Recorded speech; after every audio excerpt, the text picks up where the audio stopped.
Hello friends, welcome to polytechnic Pathshala. आज के इस वीडियो में जो RAC का शिक्षण स्टार्ट करने जा रहे हैं, जिसका नाम है रेफ्रिजरेशन इक्विपमेंट, मतलब प्रशीतन उपकरण। प्रशीतन में कौन कौन से उपकरण यूज होते हैं। तो पहला इक्विपमेंट जो है आपका वो कंप्रेसर, यानी कि कंप्रेसर को हिंदी में हम लोग क्या बोलते हैं, संपीडक।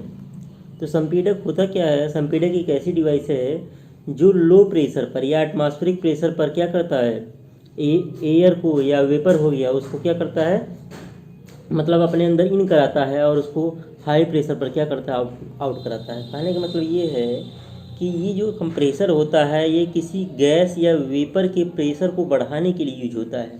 अब ये अपने आप तो चलेगा नहीं, इसको चलाने के लिए प्राइम मूवर की आवश्यकता पड़ेगी। प्राइम मूवर को बोलते हैं प्रथम चालक। जैसे इसमें जो मैकेनिकल एनर्जी थी, जो क्या थी, मैकेनिकल एनर्जी थी, जैसे आपका इलेक्ट्रिक मोटर हो गया, या कोई इंजन ही हो गया, तो ये क्या प्राइम मूवर है। आप लोग देखे होंगे, कभी गाड़ी में हवा भरवाने गए होंगे तो देखे होंगे एक सिलेंडर बड़ा सा होता है ऐसे। अब सिलेंडर के अंदर जो मोटर वाला होता है उसमें हार्मेटिकली सील्ड लगा होता है, मतलब मोटर और कंप्रेसर एक बक्से के अंदर बंद होता है। और कंप्रेसर क्या करता है, एटमॉस्फेयर से एयर को सक करता है और उसको क्या करता है, उसको सिलेंडर के अंदर फिर भेज देता है हाई प्रेशर पे। इसके अंदर प्रेशर क्या है, बहुत ज़्यादा है। अब इसमें से एक पाइप निकला रहता है, इसमें से क्या निकला रहता है, एक पाइप निकला रहता है, ऐसे एक पाइप निकला रहता है। अब किसी भी गाड़ी में हवा भरना हो तो इसी पाइप में आगे जो है वाल्व वगैरह लगा रहता है, जिसकी सहायता से हम लोग हवा भर लेते हैं।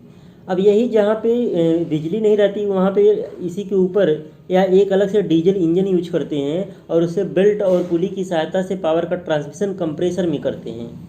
तो दोनों टाइप के आपके होते हैं कंप्रेसर, ये मोटर वाला भी होता है और डीजल इंजन वाला भी होता है। तो जहाँ पे बिजली की सुविधा अवेलेबल रहती है वहाँ पे तो मोटर वाला यूज करते हैं, जहाँ बिजली की सुविधा अवेलेबल नहीं होती है वहाँ डीजल इंजन वाला कंप्रेसर हम लोग यूज करते हैं।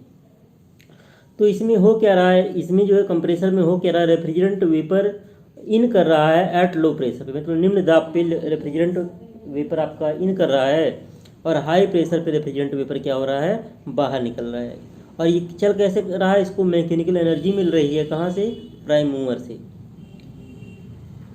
अब कंप्रेसर का क्लासिफिकेशन, कंप्रेसर कितने टाइप के होते हैं। पहला आपका है अकॉर्डिंग टू वर्किंग, वर्किंग के अकॉर्डिंग तीन टाइप का, रेसिप्रोकेटिंग कंप्रेसर, रोटरी कंप्रेसर और सेंट्रीफ्यूगल कंप्रेसर। फिर acting to number of stroke, according to number of stroke के आधार पर सिंगल एक्टिंग कंप्रेसर और डबल एक्टिंग कंप्रेसर। ये आपका थर्मल इंजीनियरिंग में ही पढ़े हैं आप लोग। अगला आपका according to number of stage, single stage compressor और मल्टी स्टेज कंप्रेसर।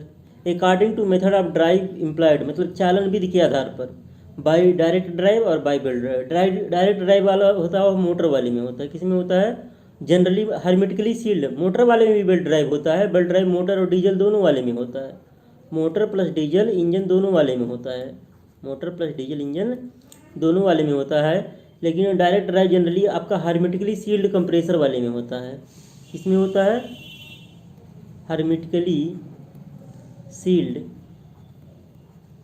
कंप्रेसर, इसमें आपका डायरेक्ट ड्राइव होता है। अब बात करते हैं अगला, according to location of the prime mover, prime mover के लोकेशन के आधार पर सेमी हार्मेटेड कंप्रेसर और हार्मेटिकली कंप्लीटली हार्मेटेड कंप्रेसर, यानी कि हार्मेटिकली सील्ड कंप्रेसर। और रेसिप्रोकेटिंग कंप्रेसर एकदम समझ लीजिए कि आपका जो आईसी इंजन पढ़े उसका उल्टा होता है जनरली। इसमें ये क्या है, इसमें यहाँ पे है एक वाल्व जिसे हम लोग बोलते हैं सक्शन वाल्व, और यहाँ पे एक वाल्व लगा है, डिलीवरी वाल्व लगा है।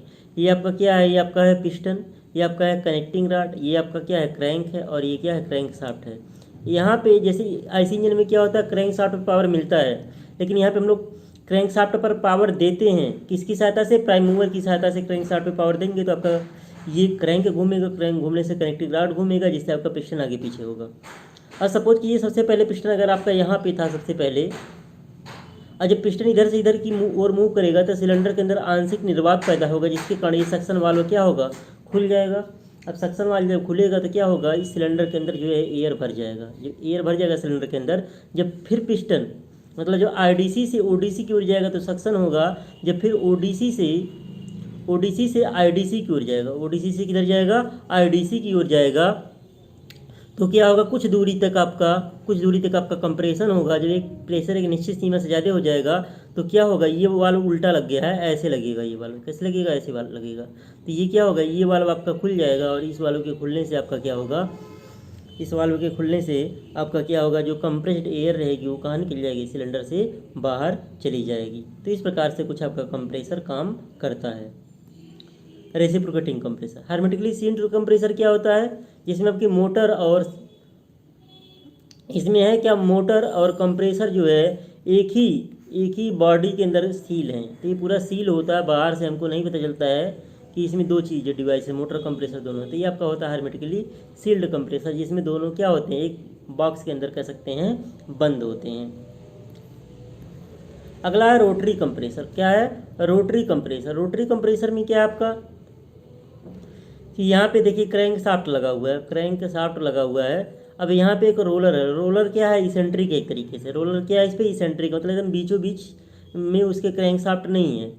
अब यहाँ से क्या होता है, इसके बाहर एक सिलेंडर लगा हुआ है, यहाँ से ये सक्शन पोर्ट है, यहाँ से एयर इन होगा, यहाँ से एयर इन होगा। तो यहाँ देख रहे हैं रास्ता कम हो रहा है, रास्ता क्या हो जाता जा रहा है, कम होता जा रहा है। तो यहाँ से जो है उसका कंप्रेशन होगा, एयर का क्या होगा, कंप्रेशन होगा, और कंप्रेस होकर के डिलीवरी पोर्ट के रास्ते फिर क्या होगा, आपका जो कंप्रेस्ड एयर होगा वो बाहर निकल जाएगा। और ये हमेशा ये स्प्रिंग लगा हुआ है, स्प्रिंग हमेशा इसको दबाए रखता है, मतलब ये जो है इसके इधर नहीं आने पाएगा आपका रोलर। तो इधर जो है आपका सट करके चलता है, जिससे आपका कंप्रेशन होता है, सिलेंडर से एकदम पूरा रगड़ करके चलता है, स्पेस बहुत कम होता है, जिसके कारण आपका क्या होता है, एयर का कंप्रेशन होता है।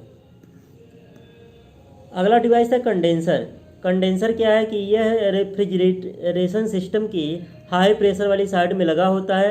यह कंप्रेसर से निकलने वाली हॉट रेफ्रिजरेंट वेपर से उष्मा निकालकर उसे लिक्विड फेज में क्या करता है, कन्वर्ट करता है, उसे लिक्विड फेज में कन्वर्ट करता है। कहने का मतलब ये फेज चेंज करेगा, यह जो है वेपर से किस में कन्वर्ट करेगा, वेपर से आपका लिक्विड में जो है कन्वर्ट करने का काम करेगा। अब क्लासिफिकेशन ऑफ कंडेंसर।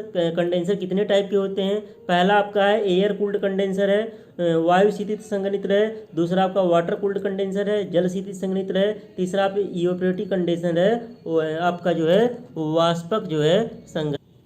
हेलो, अब हम बात करते हैं एयर कूल्ड कंडेंसर की। एयर कूल्ड कंडेंसर में होता क्या है कि ये जो है देखिए यहाँ पे जो है ये फिन्स बना हुआ है, ये फिन्स बना हुआ है, इससे आपका रेफ्रिजरेंट इन हो रहा है। ये कैसा रहेगा, वेपर वाला रहेगा, ये कैसा रहेगा, वेपर रेफ्रिजरेंट रहेगा। और गर्म वाला हार्ट वेपर रेफ्रिजरेंट इन होगा, और यहाँ से आपका कोल्ड लिक्विड रेफ्रिजरेंट क्या होगा, आउट होगा। ये फिन्स लगा हुआ है। अब ये करता क्या है, इसके जो है आपका रेफ्रिजरेंट एक तरीके से जिस पाइप से गुजर रहा है उसका सरफेस एरिया को बढ़ा दे रहा है। उस फिन्स क्या कर रहा है, सरफेस एरिया को बढ़ा दे रहा है। सरफेस एरिया को बढ़ने से हीट ट्रांसफर रेट क्या होता है, बढ़ जाता है। ये आपका कॉपर या स्टील की ट्यूब होती है जिसमें से रेफ्रिजरेंट बहता है। तो फिन्स के लगने से क्या होता है, सरफेस एरिया बढ़ जाता है। क्या बढ़ जाता है, सरफेस एरिया बढ़ जाता है।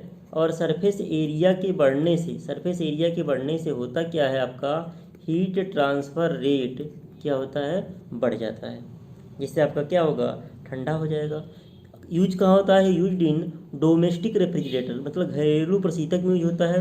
फ्रीजर में यूज होता है। फ्रीजर जो दुकानों पे आइसक्रीम पार्लर वगैरह होते हैं उसमें जो आपका रेफ्रिजरेटर यूज होता है उसको हम लोग फ्रीजर बोलते हैं। वाटर कूलर हो गया और रूम एयर कंडीशनर हो गया। इसमें हम लोग जो है एयर कूल्ड कंडेंसर का यूज करते हैं। आप लोग देखे होंगे कंडेंसर एक जैसे स्प्लिट एसी कभी देखे होंगे बैंक वगैरह के बाहर, तो एक बक्सा आता है, इसमें ऐसे पंखा एक चलता रहता है, इसमें एक फैन चलता रहता है। यही क्या करता है, यही एयर को ले आता है। यही एयर को क्या करेगा, इसके ऊपर जिस ट्यूब से रेफ्रिजरेंट बह रहा है उसके ऊपर एयर को प्रोवाइड करेगा। और फेंस लगा रहता है, फेंस लगने से आपका सरफेस एरिया बढ़ा रहता है, जिसके कारण आपको क्या होता है, ट्रांसफर रेट बढ़ जाता है। तो ये जनरली आप लोग देखे होंगे कंडेंसर। ये वाला कंडेंसर बैंक वगैरह के बाहर देखेंगे आपको देखने को मिल जाएगा। अब बात करते हैं वाटर कूल्ड कंडेंसर की। वाटर कूल्ड कंडेंसर दो टाइप का है। एक में देखिए आपका क्या हो रहा है, यहाँ से कोल्ड वाटर इन हो रहा है और इन होकर के यहाँ पे देखिए यहाँ डायरेक्ट ऊपर नहीं जा रहा है, यहाँ पाइप के माध्यम से पहले जा रहा है इस खाने में। अगर इस बॉक्स को हम ए नाम दें तो ए से जा रहा है बी में, फिर बी से जा रहा है सी में जा रहा है, सी से फिर बाहर निकल जा रहा है। तो कोल्ड वाटर इन कर रहा है और फिर हॉट वाटर आउट निकल जा रहा है। तो ये क्या, व्यर्थ जल पानी आपका बेकार चला जा रहा है, गर्म पानी है बेकार चला जा रहा है। और यहाँ से क्या हो रहा है, रेफ्रिजरेंट वेपर क्या हो रहा है, यहाँ से इन कर रहा है और इन करके यहाँ से क्या हो रहा है, लिक्विड रेफ्रिजरेंट क्या हो रहा है, बाहर निकल रहा है। इस पाइप के चारों ओर क्या होता है, आपका रेफ्रिजरेंट भरा रहता है, फिर ये क्या हो जाता है, ठंडा हो जाता है आपका। फिर हम बात करते हैं अगर हम बात करें इसकी रिसर्कुलेटेड वाटर सिस्टम की, प्रवाहित जल प्रणाली की, तो इसमें क्या हो रहा है, इसमें देखिए, इसमें आपका ये कूलिंग वाटर इन पंप की सहायता से जा रहा है, फिर इसमें से जा रहा है, मान लीजिए बॉक्स से हो गया, ए से जा रहा है, फिर बी में, बी से जा रहा है सी में, तो सी से यहाँ से बाहर नहीं निकल रहा गर्म होकर के कहाँ जा रहा है, फिर एक जा रहा है, यहाँ एक पॉन्ड बना हुआ है, इसमें जा रहा है। अब इसकी सहायता से यहाँ ब्लो अप का टोटी की सहायता से इसको कहाँ ले जाते हैं, नीचे ले जाते हैं, फिर पंप की सहायता से सर्कुलेट होता रहता है। ये आपका कूलिंग टावर है, ये कुंड नहीं है, इसको बोल सकते हैं कूलिंग टावर है। क्या है, कूलिंग टावर लिख लीजिएगा इसको, ये है कूलिंग टावर। ये कूलिंग टावर करता है पानी को ठंडा कर देता है, फिर वही ठंडा पानी फिर जाता है, मतलब यहाँ पे पानी क्या हो रहा है, रिसर्कुलेट हो रहा है, बेकार नहीं हो रहा है। तो वाटर कूल्ड कंडेंसर जो है दो टाइप का है, एक आपका वेस्ट वाटर सिस्टम है, एक आपका रिसर्कुलेटेड वाटर सिस्टम, एक वेस्ट वाटर सिस्टम, एक रिसर्कुलेटेड वाटर सिस्टम है। तो इस प्रकार से दो सिस्टम आपके यहाँ पे हैं वाटर कूल्ड कंडेंसर में। अब बात करें इवेपोरेटिव कंडेंसर। इवेपोरेटिव कंडेंसर में क्या हो रहा है, इवेपोरेटिव कंडेंसर आप लोग देख लीजिए, यहाँ पे इवेपोरेटिव कंडेंसर में हो क्या रहा है कि ये एक पहले एक बॉक्स बना हुआ सिलेंडर टाइप का। अब इसमें देखिए, इसमें यहाँ पे कुंड बना हुआ है, कुंड में पानी है, पानी पंप की सहायता से जा रहा है, इस ट्यूब में जा रहा है, यहाँ स्प्रे नाजल बना हुआ है, और यहाँ पे एक मुड़ा हुआ जो पाइप है, इसमें क्या हो रहा है, हॉट वाष्प प्रशीतक जा रहा है, यानी कि हॉट वेपर रेफ्रिजरेंट जा रहा है इस पाइप से, फिर यहाँ से लिक्विड रेफ्रिजरेंट बाहर निकल रहा है। हो क्या रहा है कि जब ये पानी इस पर गिर रहा है तो हीट का ट्रांसफ़र हो रहा है, हीट का ट्रांसफ़र हो रहा है, जिसके कारण ये क्या हो रहा है, ठंडा होकर के बाहर निकल जा रहा है, लिक्विड फेज में कन्वर्ट होकर के। और जो पानी गिर रहा है, चूँकि वही पानी फिर कुंड में आकर के पंप की सहायता से ऊपर जाएगा, तो यहाँ से एयर का प्रवेश कराता है। एयर क्या करता है, गिरे हुए पानी को क्या कर देता है, ठंडा कर देता है, क्योंकि पंखा खींच रहा है, एयर को ठंडा कर देता है, और फिर एयर इस रास्ते से बाहर निकल जाता है। इस प्रकार से हमारा जो रेफ्रिजरेंट है वो क्या हो रहा है, वो वेपर से जो है लिक्विड में कन्वर्ट हो जा रहा है, मतलब गर्म से ठंडा आपका हो जा रहा है। अब बात करते हैं इवेपोरेटर होता क्या है। बात करते हैं इवेपोरेटर होता क्या है। इवेपोरेटर किसी रेफ्रिजरेशन सिस्टम का एक महत्वपूर्ण उपकरण है जो लो प्रेशर वाली साइड में लगाया जाता है। तो आप लोग देखेंगे इवेपोरेटर हमेशा ऐसे लगा होता था, ये आपका इवेपोरेटर होता था, यहाँ पे आपका कंप्रेसर होता था, यहाँ पे आपका कंप्रेसर होता था, यहाँ पे आपका क्या होता था, कंडेंसर होता था, और फिर यहाँ से क्या होता था, थ्रॉटल वाल्व होता था। तो ये जो है, ये इवेपोरेटर जो लगा होता है, ये क्या होता है, लो प्रेशर साइड होता है। क्या होता है, लो प्रेशर साइड, क्योंकि यहाँ पे प्रेशर जो है आपका जो थ्रॉटल वाल्व से निकलता है, एक्सपेंशन वाल्व से, उसी प्रेशर पे यहाँ पे एंटर करता है। कंडेंसर आपका क्या होता है, ये हाई प्रेशर पे होता है। किस पे होता है, हाई प्रेशर पे होता है। और ये आपका जो है इवेपोरेटर लो प्रेशर पे होता है। तो ये करता क्या है, रेफ्रिजरेंट, इसमें से जो रेफ्रिजरेंट बह रहा है वह इवेपोरेटर के सराउंडिंग से, इसके चारों ओर, मतलब फ्रिज के अंदर जो भी स्थान रहता है उससे क्या करता है, हीट को एब्जॉर्ब करता है, फिर कंडेंसर में ले जा करके हीट को क्या करता है, एटमॉस्फेयर में रिजेक्ट कर देता है। तो यहाँ से बात करें इवेपोरेटर है क्या। इवेपोरेटर किसी रेफ्रिजरेशन सिस्टम का एक महत्वपूर्ण उपकरण है जो लो प्रेशर वाली साइड में लगाया जाता है, और एक्सपेंशन वाल्व से लिक्विड रेफ्रिजरेंट इवेपोरेटर में प्रवेश करता है, जहाँ यह वाष्प में परिवर्तित हो जाता है। और इवेपोरेटर का कार्य रेफ्रिजरेंट के माध्यम से अपनी आसपास की ऊष्मा को एब्जॉर्ब करना होता है, जिससे वह स्थान ठंडी हो जाए। तो इस प्रकार से यही हमारा रेफ्रिजरेशन इफेक्ट पैदा करता है, कौन, इवेपोरेटर पैदा करता है। वैसे इस चैप्टर से आपके एमसीक्यू क्वेश्चन बहुत कम बनेंगे, डिवाइसेस से आपका जो है या इक्विपमेंट से एमसीक्यू क्वेश्चन जो है बहुत कम बनेंगे। जो बनेंगे उसके बारे में आप पहले ही पढ़ चुके हैं। देखिए यहाँ पे क्लासिफिकेशन है, यहाँ पे क्या है, जो इवेपोरेटर है इसका क्लासिफिकेशन है, जैसे कितने टाइप के होते हैं। अब यहाँ से क्वेश्चन वगैरह नहीं बनेगा, जैसे यहाँ पे है कि संरचना के आधार पे इसमें है बेयर ट्यूब कॉइल इवेपोरेटर, आपका फिन्ड ट्यूब इवेपोरेटर, आपका प्लेट इवेपोरेटर, आपका shell and tube evaporator, tube in tube evaporator, आपका सेल एंड कॉइल इवेपोरेटर है। ये क्या है, संरचना के आधार पे है। ऐसे ही अगर हम लोग बात करें द्रव प्रशीतक के भरण के तरीके के आधार पर, on the basis of manner in which liquid refrigerant is fed, आपका क्या फ्लूइड इवेपोरेटर है और आपका ड्राई एक्सपेंशन इवेपोरेटर है। फ्लूइड इवेपोरेटर है और ड्राई कंप्रेशन इवेपोरेटर है। तीसरा आपका on the basis of mode of heat transfer, transfer के आधार पे इसमें दो टाइप का नेचुरल कन्वेक्शन इवेपोरेटर है और जो है फोर्स्ड कन्वेक्शन इवेपोरेटर है। ऐसे ही आपका on the basis of operating condition के आधार पे आपका फ्रॉस्टिंग इवेपोरेटर है, नॉन फ्रॉस्टिंग इवेपोरेटर है और आपका डीफ्रॉस्टिंग इवेपोरेटर है। अब यहाँ पे सबके बारे में अगर आपका सब्जेक्टिव एग्जाम होता जिसमें आपको लिखना रहता तो इन सब के बारे में डिटेल में पढ़ना रहता, तो यहाँ पे इन सब के बारे में डिटेल में पढ़ने की ज़रूरत बिल्कुल भी नहीं है। जानकारी के लिए पढ़ना चाहें अगर तो मैं जो है PDF नोट्स जो है आप लोगों को प्रोवाइड करा दूंगा, तो वहाँ से आप लोग जो है डिटेल में चाहें तो पढ़ सकते हैं। वैसे सेमेस्टर एग्जाम के पॉइंट ऑफ व्यू से जो इस प्रकार का आपका हो रहा है, इसमें इससे क्वेश्चन जो है नहीं पूछे जाएंगे। एक और यहाँ पे चीज़ आपका है, आगे आप पढ़ेंगे सेफ्टी डिवाइसेज में थर्मोस्टेट इम्पॉर्टेंट है। मतलब ये इसका काम क्या होता है, जैसे जब आपका फ्रिज चलता रहता है, रेफ्रिजरेटर चलता है, तो एक निश्चित टेम्परेचर पे वो सेट होता है। जब उतना टेम्परेचर आ जाता है तो ऑटोमेटिक आपका जो घर का रेफ्रिजरेटर होता है वो बंद हो जाता है। वह ऑटोमेटिक क्या हो जाएगा, उसका कंप्रेसर जो है बंद हो जाता है। कंप्रेसर बंद हो जाता है तो उस दौरान बिजली कंज्यूम नहीं होती है।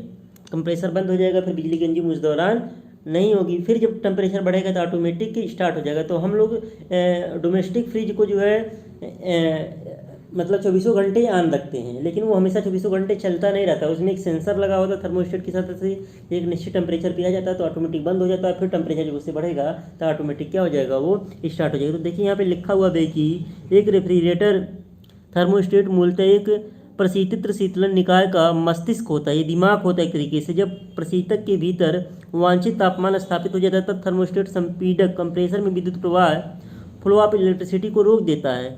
यह प्रायः रेफ्रिजरेटर के अंदर की तरफ लगा होता है। इसकी प्रत्यक्ष नियंत्रण नाभ प्रशीतक के तापमान को नियंत्रित करता है। और एक प्रशीतक थर्मोस्टेट का एक ही कार्य है फ्रिज के भीतर तापमान की सही रेंज 33 से 40 डिग्री फ़ारेनहाइट की बनाए रखना। इसके लिए थर्मोस्टेट प्रशीतित कूलिंग सिस्टम को आवश्यकतानुसार ऑन ऑफ करता है। यही जो करता है क्या, कंप्रेसर को ऑन ऑफ करता है। और फ्रॉस्ट फ्री मॉडलों में डिफ्रॉस्टिंग चक्र को नियंत्रित करने के लिए टाइमर सहित अलग से एक थर्मोस्टेट लगा होता है। सामान्यतः ये 3 प्रकार का होता है, वेपर प्रेशर, आपका बाई मेटेलिक और सॉलिड स्टेट। तो इसके बारे में डिटेल में नहीं पढ़ना है, बस इसका काम ही हो गया। अब आपका एग्जाम में आ सकता है कि जो है कौन सी डिवाइस कहाँ लगी होती है। जैसे आपसे पूछ ले कंडेंसर फ्रिज में कहाँ लगा है, तो कंडेंसर पीछे लगा होता है। कंडेंसर कहाँ लगा होता है, पीछे लगा होता है, पीछे ही गर्म हवा फेंकता है। इवेपोरेटर आपका देखिए, जैसे फ्रिज हो गया 2 पार्ट होते हैं। ऊपर वाला पार्ट को हम फ्रीजर बोल सकते हैं, यहाँ पे बर्फ़ वगैरह जम जाता है तो यहीं पे लगा होता है इवेपोरेटर कॉइल लगा होता है। क्या लगा होता है, इवेपोरेटर लगा होता है ऊपर फ्रिज के अंदर। इवेपोरेटर में कभी हाथ से देखिए तो हमेशा रफ लगता है, क्यों, क्योंकि इसके ऊपर हमेशा बर्फ जमी रहती है। कंडेंसर कहाँ लगा होगा, कंडेंसर इसके पीछे लगा होता है। कंडेंसर कहाँ लगा होगा, पीछे लगा होगा फ्रिज के कहाँ लगा होगा, पीछे लगा होगा। तो स्थान से, प्लेस से भी आपके क्वेश्चन एग्जाम में आ सकते हैं। तो इसी के साथ जो है आपका ये चैप्टर समाप्त होता है। मिलते हैं हम लोग नेक्स्ट वीडियो नए चैप्टर के साथ, तब तक के लिए जय हिंद।